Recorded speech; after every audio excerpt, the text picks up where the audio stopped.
Israel के खिलाफ प्रस्ताव पर भारत का समर्थन। आइए बात करते हैं इस खबर पर। क्या है प्रस्ताव और क्या भारत ने समर्थन किया? इजराइल के खिलाफ किया, वो भी इंपॉर्टेंट बात है। इजराइल के खिलाफ क्यों चले गए हम लोग, ऐसा क्या हो गया? अब तक तो ठीक है, हम लोग गायब हो जाते थे। समझिएगा, संयुक्त राष्ट्र महासभा, पहली बात तो प्रस्ताव कहाँ आया है? महासभा में, जिसका कोई मतलब नहीं होता अपने आप में। इस प्रस्ताव का यूएन सिक्योरिटी काउंसिल में मतलब होता। तो आप ऐसी जगह विरोध कर रहे हैं जहां कोई मतलब नहीं है यूएनजीए का, तो अधिकार ही नहीं है उसके पास। अधिकार किसके पास होता है? सिक्योरिटी काउंसिल के पास, पहली बात तो महासभा में प्रस्ताव लाया गया। प्रस्ताव क्या था वो सुन लीजिए। प्रस्ताव में कहा गया है, ये आप मैप देखिए पहले, ये इजराइल का मैप आपको दिख रहा है, ये है गोलन हाइट्स, सीरिया का इलाका है, गोलन हाइट्स कहते हैं इसको। यूपीएससी पूछ चुका है 2 बार सवाल इसके ऊपर। सीरिया का इलाका है, इस पर इजराइल ने एक वॉर किया था 1967 में। 1967 में इजराइल ने एक 6 डे वॉर किया था, फेमस वॉर है काफी, 6 दिन का युद्ध, 6 डे वॉर। और इजराइल ने बहुत बड़ा इलाका जीत लिया था, ये जीत लिया, ये जॉर्डन को जीत लिया, सिनाई प्रायद्वीप जीत लिया पूरा, इसने बहुत बड़ा इलाका जीत लिया था अपने आसपास का। 6 दिन पूरे अरब कंट्री एक साथ आ गए थे अटैक करने इजराइल पर। 1967 में 6 दिन युद्ध चला। इजराइल छोटे से देश ने सब कंट्री की मिलीजुली ताकत को हरा दिया था 6 दिन के अंदर। तो फेमस 6 डे वॉर हराया ही नहीं, अपने से इतना इलाका इसका है ना, उससे बड़ा इलाका इसने जीत लिया था। फिर बाद में धीरे धीरे करके 1 to 1 छोड़ता गया। इजिप्ट का इलाका छोड़ा, जॉर्डन का इलाका छोड़ा, वेस्ट बैंक का तभी किया था इसने, वेस्ट बैंक कब्जा कर लिया पूरा, गाजा पट्टी कब्जा कर लिया था इसने पूरा, तभी किया था सारा काम ये 6 दिन के अंदर। बाद में करके छोड़ता गया ही, लेकिन गाजा पट्टी वेस्ट बैंक आज भी कंट्रोल में कहीं ना कहीं इजराइल के। उसी समय गोलन हाइट्स पे भी कब्जा कर लिया था इसने। ये गोलन हाइट्स आपको देख रहे हैं, कब्जा कर लिया था। आप देख रहे हैं इजराइल के मैप में, ये है गोलन हाइट्स, और जूम करके देख सकते हैं गोलन हाइट्स ये है, इस पे कब्जा कर लिया था। उसके बाद से सेना तैनात है इजराइल की, पीछे नहीं हट रहा है वो।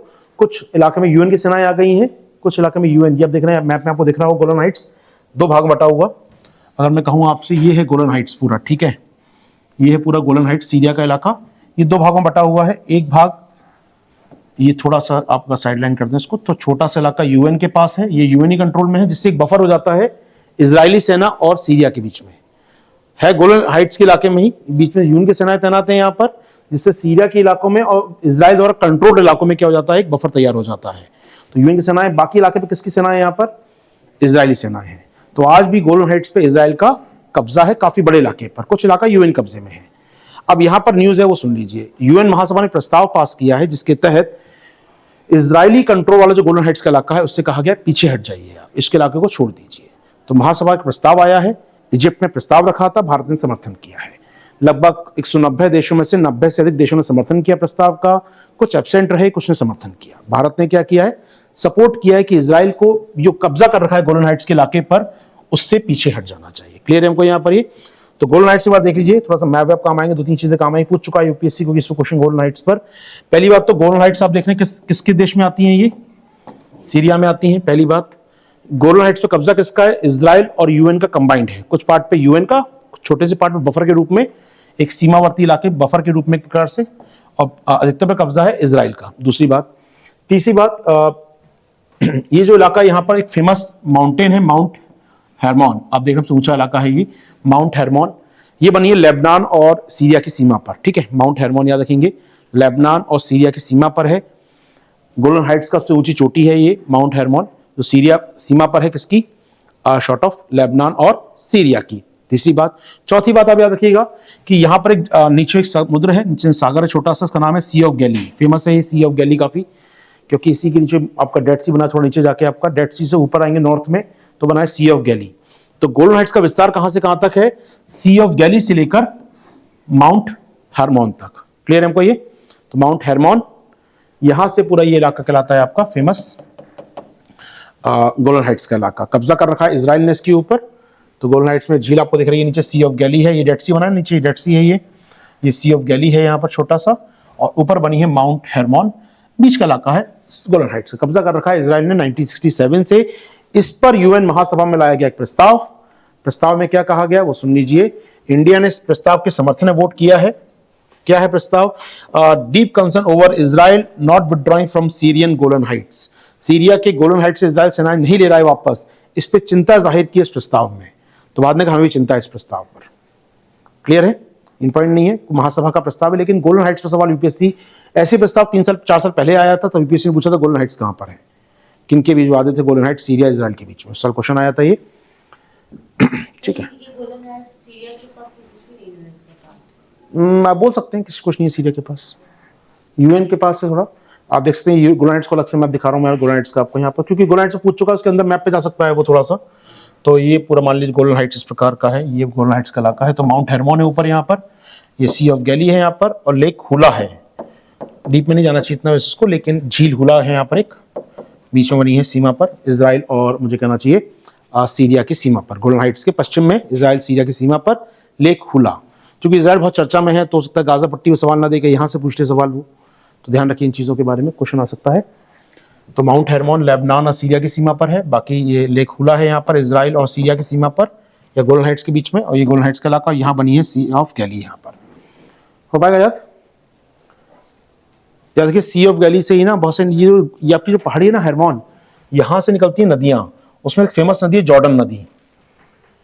जॉर्डन नदी बनी लेक हुला पहले, और आएगी नदी आगे सी ऑफ गैली, आगे जाएगी डेड सी, इसी नदी पर आगे बना है डेड सी, इसी सीमा पर बहती है वो जॉर्डन नदी आपकी, Jordan river, Jordan river, Jordan river, Jordan river, यहीं से बह रही है जॉर्डन रिवर। और नीचे जाती है अल्टीमेटली वो याद रखिए जो बोलते हैं ना वेस्ट बैंक, याद है कल बताया था वेस्ट बैंक। तो वेस्ट बैंक किसका पश्चिमी तट, किसका? नदी का पश्चिमी तट, तो उसका नाम ही है जो इजराइल का आपने पीछे मैप देखा है यहाँ पर, ये आपने देखना है वेस्ट बैंक का जो इलाका, ये नदी यहाँ से ऐसे आ रही है, तो नदी का पश्चिमी तट को वेस्ट बैंक कहते हैं, तो उसका नाम ही पड़ गया वेस्ट बैंक। और फिर डेड सी और फिर ये नीचे की ओर हो पाएगा ये। तो जॉर्डन नदी है सीमा पर, याद रखिए किसकी? इजराइल और पैलेस्टाइन की सीमा पर तो है वेस्ट बैंक और जॉर्डन की सीमा पर, इजराइल जॉर्डन की सीमा पर, इजराइल सीरिया की सीमा पर, और ऊपर सीरिया और लेबनान की सीमा पर भी। तो कई एक फेमस नदी जॉर्डन नदी, उसी के नाम पर वेस्ट बैंक रखा गया, सी ऑफ गैली, लेक हुला और डेड सी, ये पूरे सी ऑर्डर में आते हैं। हो पाएगा नाम याद? चलिए, तो दिख रही है जॉर्डन नदी आपको आते हुए, जॉर्डन नदी दिख रही है, ये लेबनान से होते हुए आ रही है यहाँ पर, फिर ये नीचे जॉर्डन नदी, और नीचे जा रही है जॉर्डन नदी यहाँ से। हो पाएगा? तो इसी गोलन हाइट्स के पास क्या बाउंड्री बनाती है गोलन हाइट्स की जॉर्डन में, आप देख लीजिए काम आएगा आपके लिए। आगे बढ़े हम लोग। चलिए, तो भारत ने प्रस्ताव का समर्थन किया है। 193 मेंबर की जो यूएन संस्था है, इसमें से लगभग हम बात करें लगभग कितने देशों ने सपोर्ट किया है इसका? 91 देशों ने इसका सपोर्ट किया प्रस्ताव का, लगभग आधे देशों ने सपोर्ट किया, 8 इसके अगेंस्ट थे और 62 एब्सेंट हो गए यहाँ से। तो मतलब प्रस्ताव पास हो गया कुल मिलाकर, ये भारत ने सपोर्ट किया है। ऑस्ट्रेलिया ने इसके अगेंस्ट प्रस्ताव दिया, इजराइल ब्रिटेन ने प्रस्ताव के अगेंस्ट बात कही है, 1 पॉइंट नहीं है। इंडिया ने समर्थन किया प्रस्ताव का, यानी इजराइल को गोलन हाइट से हट जाना चाहिए, इस पर समर्थन करता है भारत। ठीक है, हम चाहते हैं यूएन की सेनाएं वो रखें वहां पर, देखें आराम चीजों को। चलिए, तो यहां पे वही काम कर रहा है इजराइल जो वेस्ट बैंक में कर रहा है। कौन सा काम? हर जगह जाओ बस्तियां बनाना चालू कर दो, यहीं बस्तियां ना रहा है इजराइल की गोलन हाइट्स पर, तो कुल मिला के कुछ सालों में इलाका हो जाए अपने आप ही वो यहूदी बस जाए। चलो व्हाटएवर, आगे बढ़ते हैं आपके साथ। चलिए, अच्छा ये जो इलाका है आपका that one is Golan Heights का, यूपीएससी का सवाल पूछ चुका है आपसे द लीवेंट के बारे में। लीवेंट क्या होता है जानते हैं आप लोग? लीवेंट हम बोलते हैं basically the eastern side of Mediterranean sea, भूमध्य सागर के पूर्वी तट को सामूहिक रूप से बोलते हैं लीवेंट। ये लीवेंट एक प्रकार से कहा गया, ये आप देख रहे हैं मैप में लीवेंट। तो भूमध्य सागर का पूर्वी तट कोई फिक्स लाइन नहीं है, एक प्रकार से एक ज्योग्राफिकल एक रीजन, एक फ्रंटियर है अपने आप में, कोई लाइन नहीं है कि यहाँ खत्म हो गया लीवेंट। एक इलाके को कहते हैं हम लोग लीवेंट, पूरा इलाका जो है आपका लीवेंट कहलाता है, लीवेंट कहलाता है पूरा इलाका ये।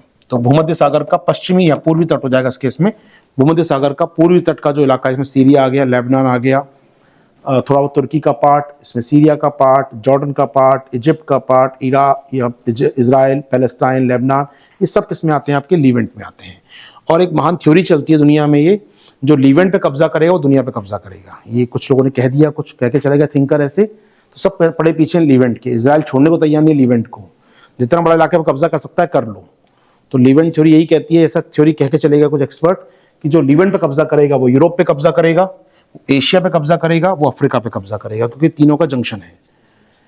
ये आप कंट्रोल कर सकते हो एशिया से यूरोप के व्यापार को, आप कंट्रोल कर सकते हो एशिया से अफ्रीका जाने वाली रूट्स को काफी हद तक कहा जाए, क्योंकि ये इजिप्शियन, आप देखिए ना जो दुनिया की महासभ्यताएं हुई, चाहे वो ग्रीक सभ्यता की बात करें इधर ही थी, टर्किश या ऑटोमन साम्राज्य की बात करें वही चालू खलीफा का साम्राज्य, या इजिप्शियन कल्चर की बात करें वही चालू होता है। तो ये जो बड़े बड़े किंगडम रहे हैं इसके आसपास के इलाकों में ही रहे हैं। तो ऐसे में जो लीवेंट पे कब्जा कर लेगा दुनिया पे कब्जा कर लेगा, और इसीलिए इजराइल इन पॉइंट है उस जगह के लिए, वो कोई छोड़ता नहीं है इलाके को, वेस्ट बैंक का हो या गाजा का हो या गोलन हाइट्स को छोड़ने का काम नहीं ले रहा है। आज से कुछ साल पहले तक सोचिएगा, ये इलाका आपको दिख रहा होगा मैप में कहीं, ये जो आप देख रहे हैं लोकेशन ना, ये यहाँ पर एक लोकेशन आपको दिख रही होगी, ये एक ट्रायंगल दिख रहा है, ये पार्ट है इजिप्ट का, इसका नाम है सिनाई प्रायद्वीप। यूपीएससी पूछ चुका है इसका भी नाम, सिनाई प्रायद्वीप इजिप्ट का पार्ट है। लास्ट ईयर यहाँ पर वो हुआ था आपका कोप 27 हुआ था इस जगह पर, कोप 27 हुआ था लास्ट ईयर शर्म अल शेख में, और शर्म अल शेख बना यहीं बना शर्म अल शेख आपका सिनाई प्रायद्वीप पर, तो चर्चा में आया था लास्ट ईयर भी, ये इस साल भी रहेगा।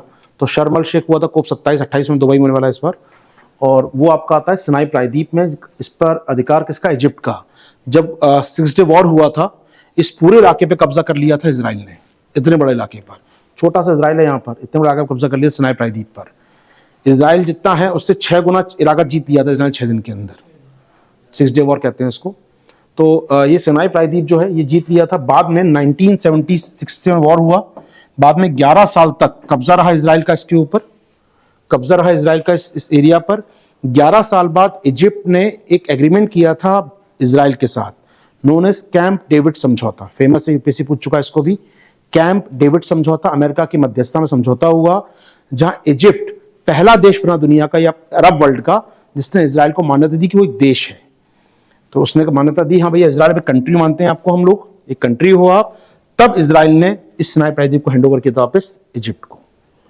सीरिया या बाकी देश नहीं मानते हैं आज भी, तो देता नहीं इलाका उनका ये, ठीक है। तो गोलन हाइट्स ना छोड़ने का कारण क्या तर्क क्या सीरिया का, इसराइल का, कि मान्यता ही तुम मानते, देश ही नहीं हूं मैं अगर, तो फिर वापस क्या करूंगा तुमको मैं, तो कब्जा है, फिर तुम्हें अवैध ही हूं तो मेरा कब्जा है फिर आपके इलाके पर। तो गोलन हाइट्स छोड़ने का ना बड़ा कारण है कि इसराइल मानता है कि मुझे मान्यता मिलनी चाहिए।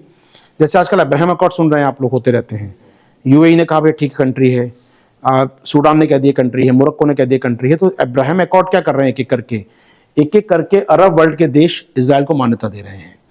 अब्राहम अकॉर्ड में जैसे आप यूएई का नाम आ गया है, सुना आपने, बहरीन का नाम आ गया है, सूडान है, मोरक्को है, कुछ देश आ गए हैं इसमें। इजिप्ट पहले ही कर चुका है मान्यता, जॉर्डन पहले मान्यता दे चुका है इसको देश के रूप में, ये देश मान्यता दे, क्योंकि जॉर्डन का भी इलाका कब्जे में था, छुड़वाना था इलाका उनको, दे दो मान्यता चुपचाप। जॉर्डन ने दे दी मान्यता, इजिप्ट ने दे दी मान्यता, लेकिन सऊदी अरब नहीं देता आज तक। आज भी सऊदी इसराइल को एज अ कंट्री नहीं मानता है, तो निश्चित तौर पर समस्या है वहां पर। तो लीवेंट का इशू चलता रहेगा, और जब तक चलता रहेगा तो यूपीएससी क्वेश्चन पूछता रहेगा।